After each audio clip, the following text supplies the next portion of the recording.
Anla Cheng and Mark Kingdon, Mercedes-Benz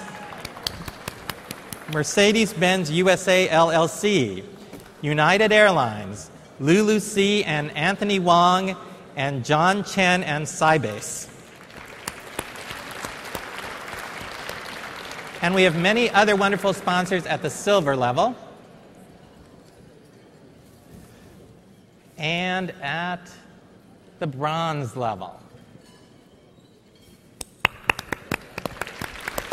There we go. We'd also like to thank our media hosts, China Daily and the Washington Post. And we give special thanks to McKinsey & Company for working with C100 last year. Yay, thanks to everyone. Now it's my pleasure and honor to introduce to you the exceptional man who has been the commanding officer of the Committee of 100 for the past 3 eventful years. He has led the C100 to new heights over his tenure and has inspired all of us with his leadership and determination, as well as his calm and collected manner. He leads from the front, the first Chinese American to achieve general officer status in the U.S. Army. 20 years ago, he was serving as the Assistant Judge Advocate General of the Army, eventually becoming the 33rd Judge Advocate General until he retired in 1993. Ever the good soldier and inspiring general, he is here tonight running the show so soon after having his surgery. He is still undergoing treatment, but I think he looks fantastic as always. He really does. Well, how does he do it? Well, before we welcome General Fugh to the stage, I will let you in on his Superman secret. Like every good man, he has a very great lady by his side. June Fugh, would you please stand up and be recognized?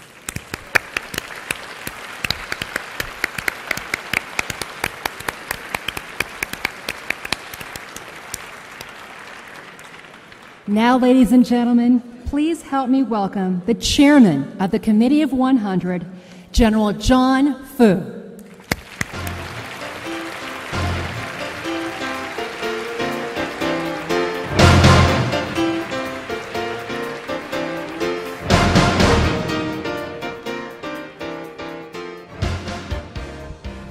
Thank you, Cynthia, for that kind introduction. And my thanks to you and David for ably handling the MC duties tonight. Before I get to the formal remarks, I want just to take a moment to thank my dear wife, June, for her steadfast and unconditional support in sickness and in health.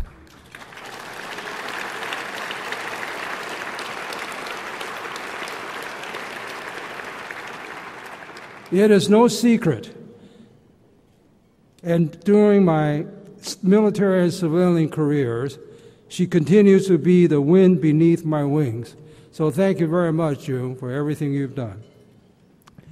Distinguished honorees, fellow Committee 100 members, ladies and gentlemen, welcome and thank you for joining us as we celebrate the committee's 20th anniversary.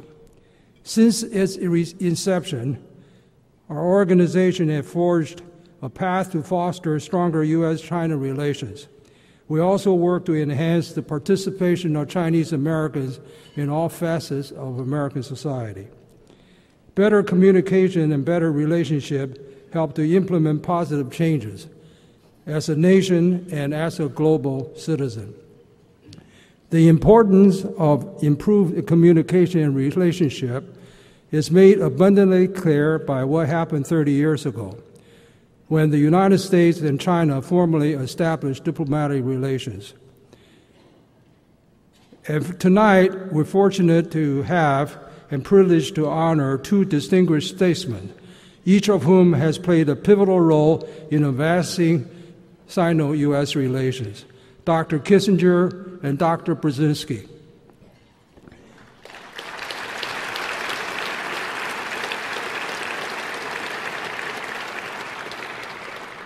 We're equally privileged to honor 3 other award recipients for their stellar achievements. Senator Daniel Inouye, a good friend of the Committee 100, for his decades of public service to our nation.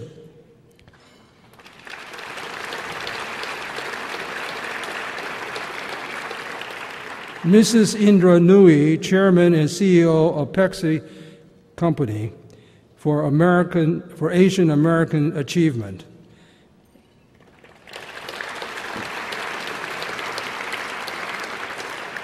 And Wal-Mart, represented by Mr. Michael Duke, for achievement in business excellence.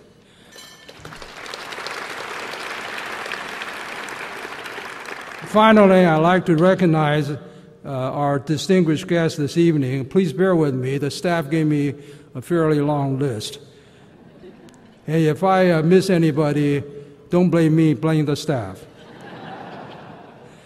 Our foreign guests, the Honorable C.H. Dong Jianghua, Vice Chairman of the Chinese People's Political Consultative Conference and former Chief Executive of the Hong Kong government.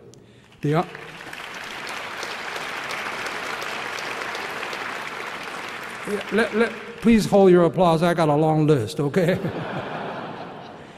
The Honorable Zhou Wenzhong, China's ambassador to the United States, and his wife, Madam Xie Shumin. The Honorable Edward Yao, Secretary of the Environment, Hong Kong Government. Professor Wu Jianming, President Emeritus, China Foreign Affairs University.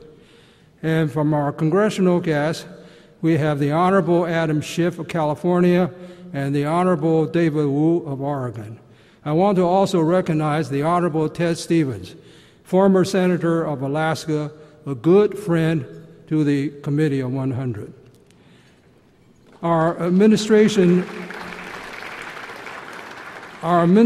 guests, the Honorable Gary Locke, Secretary of Commerce and former Governor of the state of Washington, and the Honorable Richard Balsher, Assistant Secretary of State for South and Central Asian Affairs, Ms. Tina Chen, Director of the White House Office of Public Liaison, Ambassador Jeff Bader, Senior Director for Asian Affairs, National Security Council, and Dr. Anne-Marie Slaughter, Director of Policy Planning, State Department, and Mr. Ivan Fong, General Counsel Designate, Department of Homeland Security, and his wife Sharon. And the Honorable Norman Mineta, former Secretary of Transportation and former Secretary of Commerce.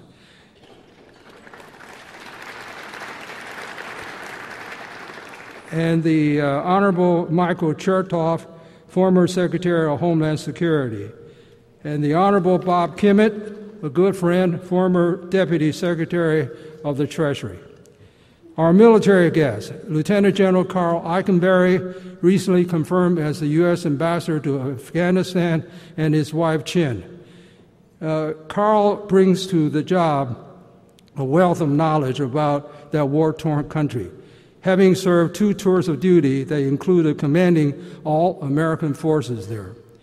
Lieutenant General Scott Black, the Judge Advocate General, U.S. Army, and his wife, Kimberly. To show my age, there were 3 intervening Judge Advocate Generals between me and him, a total span of 16 years. I also want to recognize the Ambassador Stapleton Roy, Director of Kissinger Institute on China and U.S., Woodrow Wilson International Center for Scholars. Dr. John Hamre, President and CEO of CSIS, that's Center for Strategic International Studies. Mr. Steve Orleans, President of the National Committee on U.S.-China Relations. Dr. Justin E. Fu Lin, Senior Vice President and Chief Economist, World Bank. Commissioner Harold Creel, Federal Maritime Commission, and Mr. Marcus Broccoli, Executive Director of the Washington Post, and his journalist wife, Maggie Farley. Thank you all for joining us tonight, and if I miss anybody, as I said earlier, blame the staff. They didn't tell me. Thank you very much.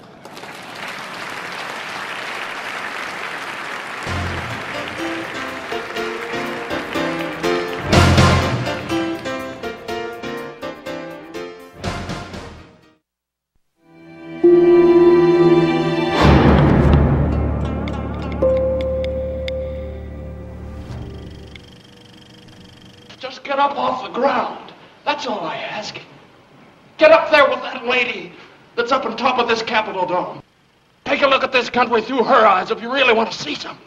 You'll see the whole parade of what man's carved out for himself after centuries of fighting. Fighting so he can stand on his own 2 feet, free and decent, like he was created. No matter what his race, color, or creed.